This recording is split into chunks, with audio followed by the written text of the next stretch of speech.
Welcome back, my lovies. It's your girl, Precious Kokoife, your one-day favorite multi-dimensional human.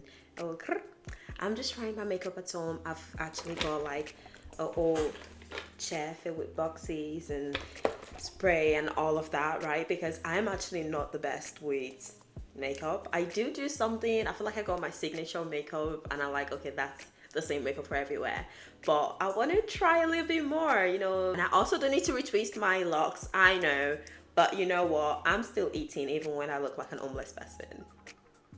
Damn, what am I doing with my YouTube channel? Good question, because I have been trying and I've been experimenting, but I feel like the main thing for me is to just be able to show my layers, and hopefully you can see that as well. I think that's why I'm also going for like the multi-dimensional human. You don't need to expect necessarily one box for me, but I know that the main boxes that I will be matching will be one, just me talking to you all directly on camera, doing like my makeup or maybe even trying some clothes, but just me talking, or sometimes just like literally direct talk. I'm a yapper. I'm a yapper at heart, okay?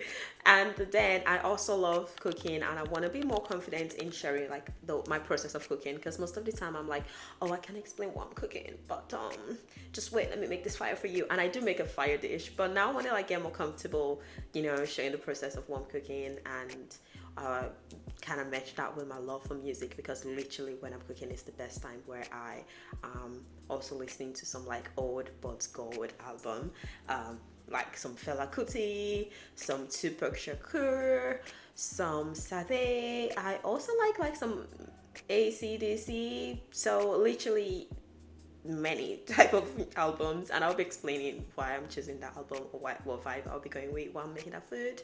So stay tuned for those videos as well. Well, let's get into today's video. Like I said, I shall be trying some makeup stuff, okay, because I do want to get comfortable. I do need to focus as well on my like skincare, but you know, I'm literally using the sun as my filter today, and yeah, I'd say it's not bad from where I'm starting. Like my teenage acne, you can still see some of them there. I've done a lot with my skin, but I do have a routine, a very mini routine. I feel like I should get a better one, but we'll explore that down the line.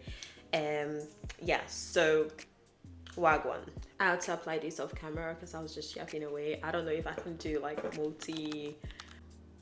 multitasking. Okay, I don't know if I can do multitasking, but I'll figure out a way to do makeup and this video. We're learning, okay? Recently it's been a season of learning, mainly about healing and about what it really means to live while healing. When I first started prioritizing healing, I thought the goal was to become untouchable, mainly like from an African home. I got the job that I could at 16 just to be able to like escape home and have my freedom, only to turn into this very hardworking, independent black woman, which on its own was another sign of survivor and a struggle. But yeah, when I first prioritized healing, I thought the goal is literally that no one can touch me. So for me to have that included me being able to be financially stable, you know, and be able to manage myself and not rely on anybody really. So I just really felt like I had to work hard enough, both physically, like financially, but also on myself, so that nothing could shake me, but like in an armor kind of way. For me now, healing is being able to be in spaces that would trigger you without feeling triggered, right?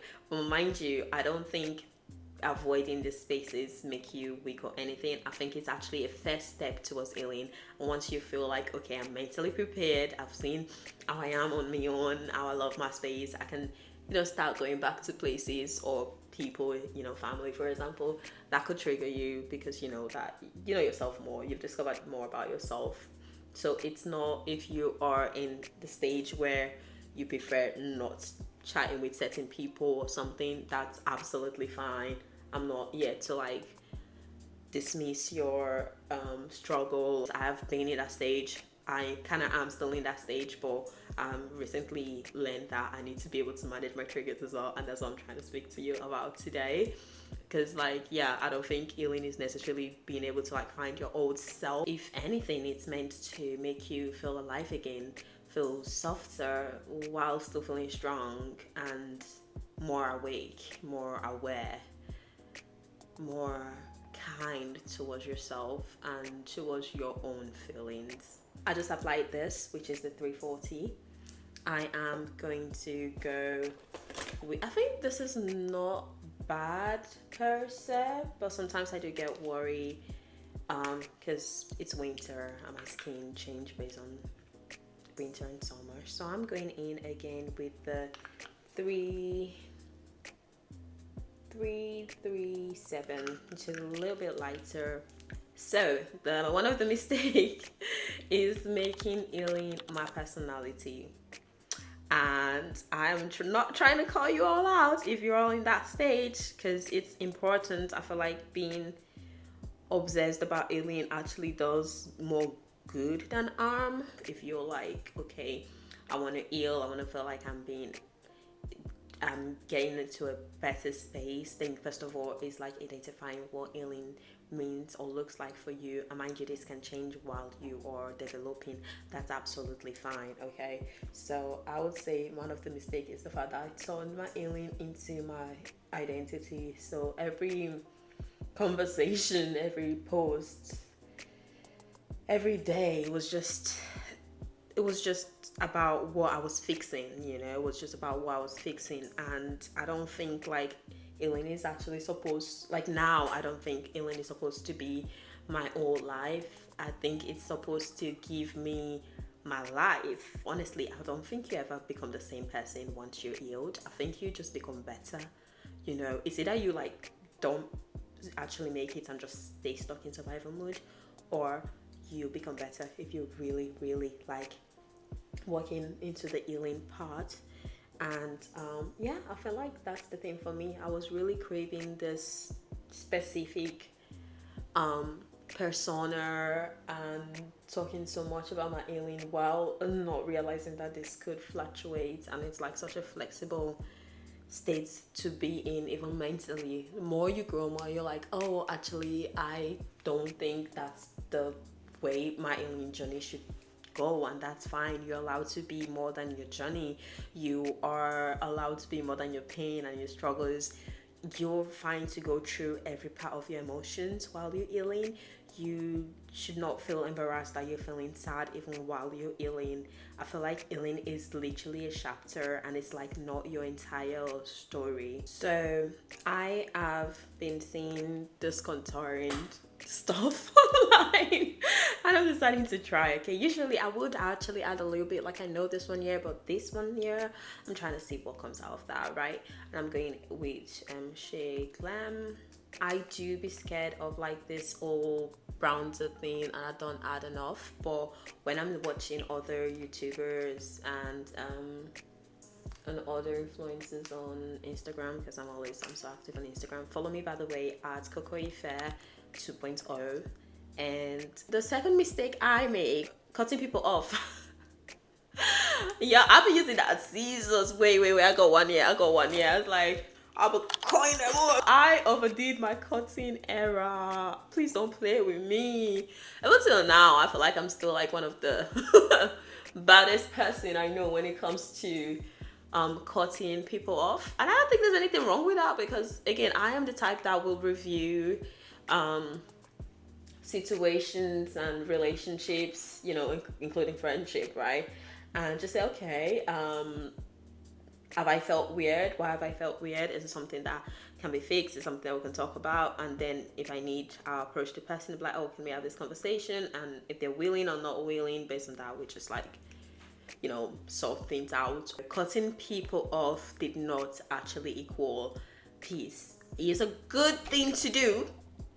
I stand on that. I stand on business when I say that. It's a good thing to do when you need to, but it doesn't necessarily like guarantee peace. Another thing about cutting people off is the fact that you are really just removing the trigger. You're not healing the wound. And that's something that we do need to come corrected on. Like, we need to know that, okay, yes, we cutting these people off to have a bit of peace, but the issue still remains unaddressed. There are some issues you will never be able to address, even no matter how you try. So again, it's absolutely fine not to just have that solution, but just be like, it's just good for your own clarity to be real with yourself that, okay, I definitely am not having this sorted, or I don't feel like I'm fully ill now that this person's not in my life, because I definitely had a bit of phase where I was like, oh my god, it's so quiet now that this person's not in my life, and it feels amazing, and it still does feel amazing, but then the trigger would come from somewhere else, and I was like, damn, this character, this behavior just reminded me of what this other person has done, you know. Peace, I think, is just when you can see those same people, hear their voice, feel their energy, and still not flinch. How do you all think about the burns? I feel like the sunlight is just making me feel like everything is going on amazing. I don't know if it's really going amazing, but I guess we'll see at the end of the video. This time I'm gonna do like blush blind energy, because I've been rocking that look. Like, I've been loving what I'm seeing on the interiors of the net. But I'm using this because, oh, this is also, I'm thinking now if I should like just use a red lipstick, because I don't know where I put my lip liner, which is like so bad, because as a black girl, what are you without your lip liner, your brown lip liner? Number 3 for me, honestly, was confusing danger for connection. Oh my god, this is like, oh my god. This kind of happened recently, so I'm still feeling the feels. I usually just do this, basically just put like 3 dots, but I'm trying to go blush blind, so I am putting like a, is it Adidas or Nike? Nike's got, let's do it. Yes, I'm just going a little bit like on my cheekbones and just being really generous with it. Still gonna try and make it match, I guess. I also use the same brush for everything, and I wash my brush regularly, so do with that information what you will. Okay, to number 3, confusing danger for connection. Now the thing is, your body gives you the same chemistry of when you like fall in love and when you're like excited, going to a spicy time. It gives you the same, it's like pretty much similar feelings of when you're in danger. Usually the danger one is more intense, and that's why you can differentiate it. But when the danger is not just very visible, it could still give you the same energy without the intensity of it. Your body was reacting to a possible danger, or just recognizing the traits that, oh, this is a similar situation we've been in before, or this is a similar characteristic that this person is showing that we have been in before and it's resulted to danger. Your body is literally meant to protect you, so it's the first to recognize things even before your brain does sometimes, you know. I was exchanging like my body warning signals for what I thought was connection.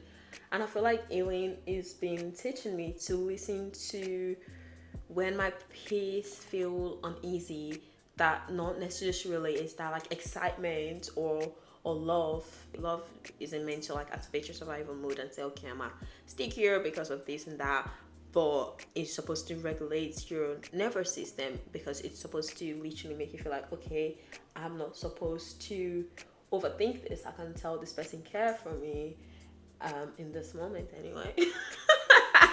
No, okay, I can tell this person care for me, period. All right, I'm not gonna act like love can't be forever. I believe love can be forever, and matter of fact, I strongly believe that. That's why I'm not jumping into any relationship. Okay, so one thing with the makeup, by the way, is just adding a little bit on my upper brow. I've seen this from the lady that done Bridgerton, and I thought it really suits her well, so I'm trying that. Is he blush blind enough? I like adding like a little bit here as well, just because, really, it's gonna stop me. It's gonna stop me. So yeah, my battery definitely died, and I've had to like charge my phone again. I know, like beginner, newbie, something like that. But don't worry, I'll get this soon. I'll be a pro and I'll be your favorite YouTuber. Okay. Anyway, I took advantage, of course, to do like my baby hair, and I think I did a really good job. Let me know what you think. in the comment below. I also did a little bit of my eyeliner and my eyebrow. Now there's nothing I really do about my eyebrow because it's kind of already like this, and I just comb it out and then phew, create a shape pretty much. I'm thinking that this still looks very much like my day-to-day signature makeup, and I want to veer a little bit more, so let's see what comes out.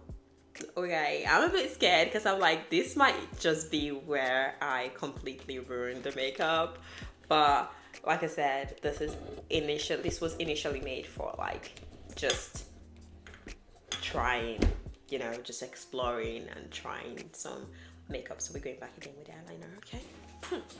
Gotta get close and do all the weird faces now.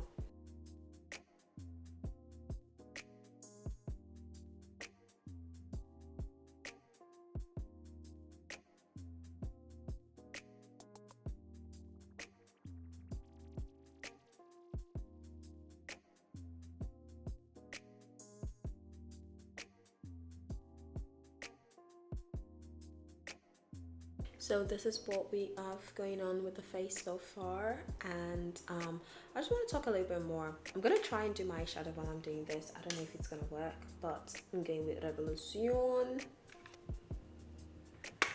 Damn, this is one of like my new palettes. I'll show you the old one because honestly, this Revolution palette, they're so good. They're so good. Let me show you the old one so you see what I'm actually saying.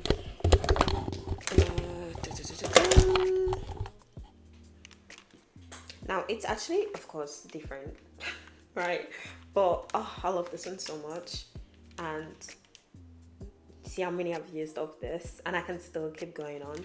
Actually, let's keep it on this one because I'm too familiar with this. Okay. What I was gonna say as well is like feeling like you have to struggle on your own, like you have to isolate yourself and suffer in private. That's another mistake we've been making while we are starting our healing journey, and I think that's not necessarily the case. I actually think that when you are going through your healing journey, you should find a community. You should find, if not a community, 2 or 3 friends that have experienced something similar to you, or at least really able to mentally put themselves in your shoes. And I feel lucky because I don't have a community. Well, I didn't have a community. I'm creating one myself for hopefully future people who want to come together. I'm based in Liverpool at the moment, so I've been focusing on doing it in Liverpool, but it's something that would definitely spread out more. So Manchester or something like that. But you know what, if you are around the Northwest and you want to just join the Black community or Black wear community, do visit Coco Collective, all with a K, on Instagram, and yeah, we can carry it from there. Anyway, the main point while community is important is because you don't necessarily need to feel alone while you're going through healing. I think the main point of that's been recurring in this video is the fact that healing doesn't mean isolation. You know, you cut people off, you could avoid certain spaces, you could avoid the triggers, but healing doesn't mean isolation. Protecting your peace doesn't mean isolation. You just need to find and surround yourself with the right people. And sometimes the right people is not your family, and that's okay. Honestly, one thing I feel lucky about, I think I had about 2 or 3 close friends. One of them is like my brother, literally. But close friends that will literally going through the same situation as me. So I've got like many situations. We'll see if we ever get comfortable enough to put down the inters of the net. But the main one was just like me being a Black queer person. I actually usually say like I'm bisexual, but it's more so of a pansexual, right? I'll just say bisexual to make it easy for you all. But honestly, finding people that would have the same experience as you or have very similar experience, or are able to just understand the concept of it, is really helpful. Even better when they're like kind people that could allow you to discuss it till you feel good, till you feel like, okay, I'm managing this, I'm not alone, I'm understanding this. In my case, I think I had like one of these 3 people that I could rely on that time. One feeling inspired by me, and then eventually coming out, and theirs went a little bit better than mine, and I'm very thankful for that. Someone else who was already out, and because I love my music so much, and I think that was the hardest part for me, separating or just going very low contact with my family. And my my friend at the time was able to, you know, involve me in our family situations where I could see our nieces and nephews, and honestly, again, they just filled my heart. So it was amazing, and I think community, the right community, is so important. Your struggle really doesn't have to be, you don't have to go through a struggle alone. Like, truly, it's something that I think the community just makes it better. It helps you. It helps you because at the end of the day, as humans, we really need to just feel whole and feel like we can feel ourselves with things that makes us feel whole, authentic, and real. Okay? Eyeshadows. I still not done this. Right, so I'm going in with this, and I don't know which I'm going with yet. I think I'm just gonna go very simple on this color. But yeah, another thing I want to talk about is just the difference between healing and well, actually survival mode and living, right? You can see the difference. Yeah, tiny bit. Okay. Living is being able to, you know, minimize the feeling of survival and just be like, you know what, because I'm alive, I am right, I'm okay, I'm fair to enjoy this, I'm fair to enjoy peace, I'm fair to dance and live and experience and make mistake and still be old, but like just do these things with much less fear. It's understandable. Some days you'll be in survival mode and you'll be like so cautious and careful and scanning your surrounding, and you're just looking for way where you're going to say, okay, I'm ready to receive loss, I'm ready to be heartbroken, I'm ready to be betrayed, I'm ready to be abandoned, you know. But it's just gonna happen, right? Because there's no resolution, and that is just how you manage it. For me personally, it's more trusting myself and being like, okay, I am there in these things and it's hurt me before in the past. However, if this thing was to hurt me again or was to hurt me, I'm okay, I'm strong enough to survive it, even if I'm also gonna allow myself feel like the headache and heartbreak of just being disappointed in life. But I think that makes a difference from surviving and living. Surviving is really holding on to the fear that, you know, oops, this is gonna happen again. Oops, I could lose life. I could, you know, I need to be careful. And living is like, okay, a lot can happen, but at the same time, I'm alive right now and I need to feel my best, like enjoy it to the fullest, basically, just enjoy it to the fullest. I'm not saying you need to like go into a crisis and say I need to enjoy things because if not I'm gonna die tomorrow. That's still a part of fear. That's still a part of survival. I feel like just being able to just accept life for what it is and take it step by step while making sure you're true to yourself and to your desires and to your cravings. That's for me is like the actual difference from surviving and living. Both of them are very useful. I think it's very good to be in survival mode sometimes as well, because it does give you all you need to keep yourself safe, right? But you still have to be able to push yourself to let yourself go in certain instances so that you are not bound to just suffer or to just be filled of stress. Yeah, we all tend to assume that forgiving someone means allowing them to have access back to your life. I don't think this is correct, and I strongly believe this is not correct. I think you can forgive someone and not allow them back in your life, and because someone forgives you and they don't allow you back to in their life doesn't mean that they are faking to forgive you. Honestly, it just probably means that they don't expect anything from you, and yeah, they just don't expect anything from you. I totally forgive this person because there's no manual to life. However, I'm not gonna give them access to my life because they're not someone that's gonna be mindful of, you know, doing what's best for my interests as well, or even just be considerate, because I know everybody think about themselves, right? But just be considerate, like, okay, I am thinking about myself, but I should also think about this other person. So yeah, forgiving people doesn't mean you get to allow them to come back. Forgiveness is more for yourself, to be honest. it's really more for yourself, because if you don't forgive people, your heart's gonna be filled with so many stress, and you like it or not, that does impact how long you live and how healthy you are as a person. So I encourage you to let go, but I also need you to know that letting go does not mean that you need to let them back in. You don't. You totally don't. Anybody that say you're doing anything wrong in life, honestly, it's a bit of a bullshit, because again, there's no manual that comes with life. But that's the same reason why you don't have to be upset with people, because there's no manual that comes with life.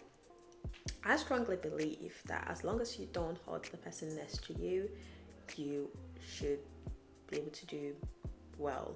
You know, as long as you're not killing, stealing, hurting people, and you're just doing things that should give you, you know, joy and enjoy life the most peaceful way possible, I think that's already doing good. Then doing excellent is being able to enjoy, you know, your privileges as someone that's, you know, able-bodied and able to just experience life in a better situation, but still being someone that wants to still stand up for others that are not in a good situation. So using your own good situation or privilege or ability to assist people that are a little bit less fortunate than you, I think that makes you a great human. And I think that's why many of us are advocating for you know, trans right and human's right, immigration right, the war that's going on, Congo, Gaza, Palestine, South Sudan as well.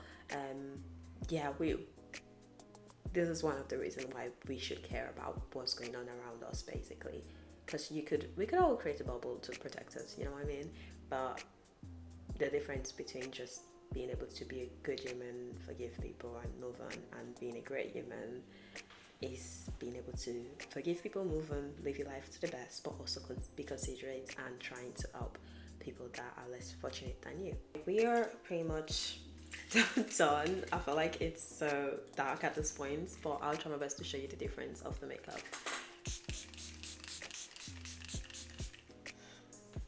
Alright, so I just went in with this, by the way, super fix. I feel like that's always made my makeup last hours, so it's been really good. I'm also going to use this mascara. I think another mistake we make is believing that the healed us won't get triggered. I know I've said this at the start of the video as well, that, you know, being able to be in a space without feeling triggered. Now, that is absolutely true. I think you should be able to be in a space without feeling triggered. However, I also feel like if you once in a while do get triggered, I think that's absolutely fine. You're human, you're not perfect, you're not meant to be perfect, but being able to like reduce the amount of time or the amount it impacts you because you are secure in your way of life and you're secure in yourself, I think that is the realistic goal that we need to like aim for. And I also say like just not being the type of person that wants to heal for others to see you that you healed, you know. I don't think you should do it as a performative bit. It's a bit funny to say that while I'm speaking about this online, but again, I believe I said this earlier, I'm doing this for people like me. I think I could have done well with a video like this, but I don't think I easily found a video like this. I mean, I'm still thankful for all the YouTubers that were creating gems, because what? I'm not gonna lie, I grew up on books, I grew up on anime. Yo, they do teach a lot, okay? And I also grew up on just following amazing influencers. I wonder where many of them are now. I'm curious actually. But yeah, so that's the main reason I'm doing it. Keeping a digital diary. I'm hopefully speaking to people that are kind of in similar situation, hopefully for them to make less mistakes, I guess. But again, there's nothing that's really a mistake. They're all part of like experiences, right? Yeah, I think I am done with my makeup. Oh, actually, my bad. I haven't done my lips, but I'm gonna keep my lips really simple. I'm really actually loving how the makeup came out. Very simple still, but you know, this little details just make me feel like okay. okay, artificial lights has entered the charts because it's officially late and the lights are down in the UK, right? See, I feel like you can see the differences, like the difference more. Look at that blush blindness I was talking about. Look at that. Look at the difference for my neck though. That's something that I think I'll just never really get used to in makeup. The fact that it does get different from your neck. I don't know, maybe I should find a better color, but I will be going with this. I will be going with this Maybelline Gloss. One thing I forgot to say as well, as someone that I tend to be very critical. I wouldn't say perfectionist because clearly this video is not even perfect. But it's something that I've been working on, right? And I think something we don't talk about is like when you're healing, you do tend to overanalyze things. You do tend to have the feeling and hold on to it. It's like, why am I feeling this way? Because you're intentionally healing, right? And sometimes you know that you're doing something that you don't want to do, you don't feel like you should be doing, and that makes you feel some kind of way. That makes you feel most times sad or disappointed, or like, oh my god, should I let in on this feeling or let in on that feeling? I'm here to say that it's okay sometimes. Yes, you are healing, but you're okay to feel anyhow you get to feel, really. You can be healing and still make some mistake, and that does not mean that does not cancel your healing journey. You can be healing and still recognize certain pattern and feel like, oh my god, I can't really escape this right now. And that's okay. That does not mean you have to start all over again. That just means that you know, indulge yourself in that moment and you are human. But it's more so to maybe try to see how you can better improve your reaction or better improve your approach or your choices for the next time because of your overall goal towards healing. Again, just to refocus and be like, okay, what really is my healing journey supposed to be like? You know, there's no perfection. That's what I'm trying to say. There's no perfect way, there's no perfect journey, there's nothing that's supposed to make you start all over again. No, you're human, and humans make mistakes. We get seduced, we get petty, we have wins, we feel anger, we feel sadness, we feel abandonment, we feel the need for community, and sometimes we're just critical with ourselves. So it's just good to recall that all this is part of the human experience, and you're already working towards healing. You're already trying to be the better or the best version of yourself as you can be emotionally, as much as you are outside as well. Is already a really good thing, and I applaud you for it, honestly. Yeah, thank you so much for watching the video today. This is the finished look. I feel like the blush is really blushing, but I'm gonna go out like this because we're experimenting, okay? So follow me on Instagram, Kokoife, TikTok the same, and if you have any query, feel free to just DM me or say that on the comments. I am looking forward to seeing your reactions and other tips and mistakes you've made, or whichever information you found useful today. I think that would be very helpful. Please do put a black heart emoji, just so I know that you've reached all the way here, and I can hopefully feel encouraged to pull some more video out there. But what do you think about the makeup as well? Like, what can I do to make the makeup feel more towards my skin? Because I do feel like it's separated. Makeup gurus, I need y'all. Please, please. Don't make your sister go out looking like a clown, okay? All right, I'll see you in the next videos. Mwah, ciao.